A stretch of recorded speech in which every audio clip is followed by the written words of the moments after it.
চলার পথে কখনো নিজেকে বড় একা একা লাগে। মনে হয় কোথাও সাহায্য করার কেউ নেই, মনের আকুতিগুলো শোনার কেউ নেই, হৃদয়ের ব্যথাগুলো বোঝার কেউ নেই।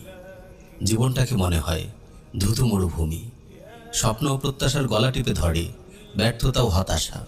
বর্তমান ও ভবিষ্যতের প্রান্তর জুড়ে যেন নেমে আসে ঘোর আধার।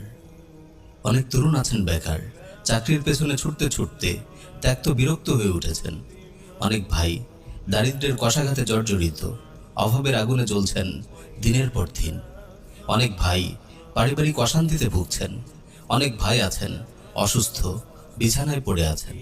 অনেক ভাই গুনাহের সাগরে হাবুডুবু খাচ্ছেন, হিদায়েতের পথে উঠে আসার হিম্মত পাচ্ছেন না।